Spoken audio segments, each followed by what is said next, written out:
Well, joining me now from Austin, Texas, parenting expert at Brainly.com, which is an online learning and homework help community with 250 million users across 35 countries, Patrick Quinn. Patrick, so what are some of the challenges that, teachers are experiencing right now, considering the fact that they still have to maintain attendance and they still have to check homework and do things like that? So what are some of the challenges that come along with that?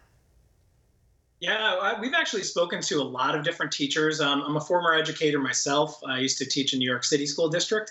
The challenges they're facing is just managing the online learning groups versus also some schools are doing a combination of in-person and online like learning. So the managing the input from the kids has just been a tremendous challenge from them. Figuring out how to be able to individually help each student also has been a huge challenge for all the teachers. And plus the fluidity of the situation. Things are changing day to day for every teacher, every parent, and every student. So they're on the high anxiety side, just as the rest of us are.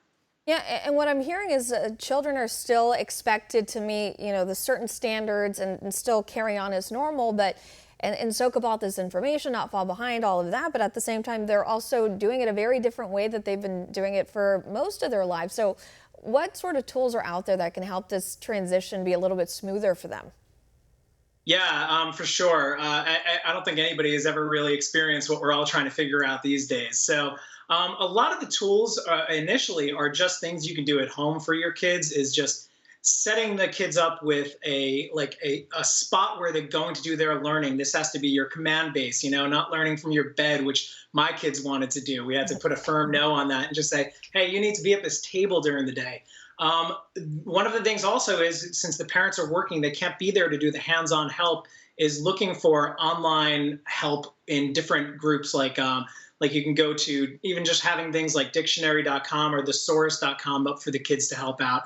Brainly, though, is one of the biggest helps that my kids get because they're able to get help for homework, or essentially everything is homework now, from their peers, from kids they're seeing at their age who are really knowledgeable about the subject that they're trying to learn and maybe struggling in. They can put in a question and get help from kids all around the world who are also on there and in the community and being there to assist the other students and also to get the help that they need in subjects they're not quite so knowledgeable at. Well, and I've heard a lot of testimonials from parents to children with disabilities or special needs, and they say that going remote's not easy for them.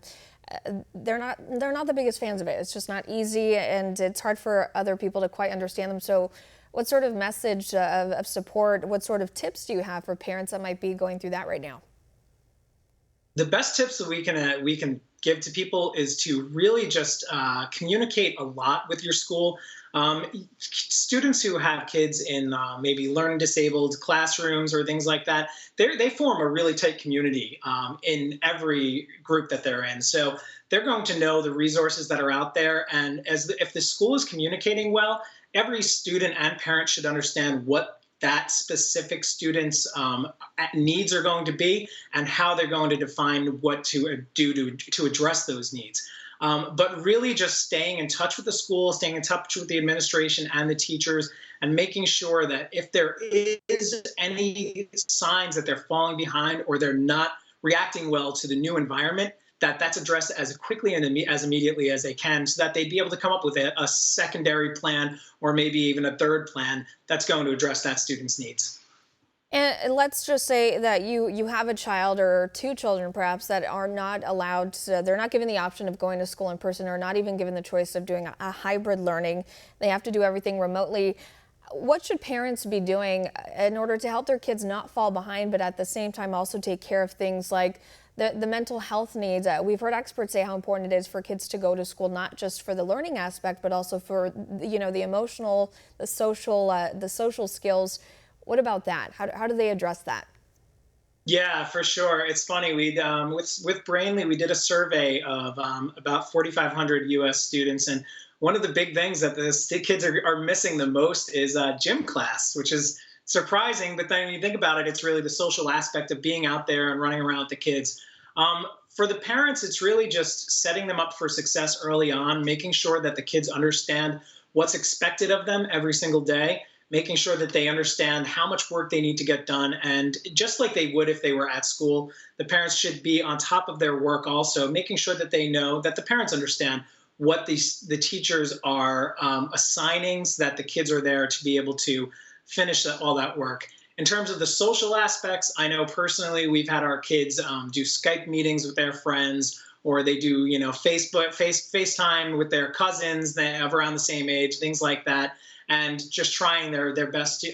We're trying our best to make sure that they stay socially active, but also remaining that distance so that can keep kids safe. Want to see more videos like this? Click on the link below and subscribe to One America News on YouTube, and call your cable provider and kindly demand that One America News is added to your lineup. Call and subscribe today.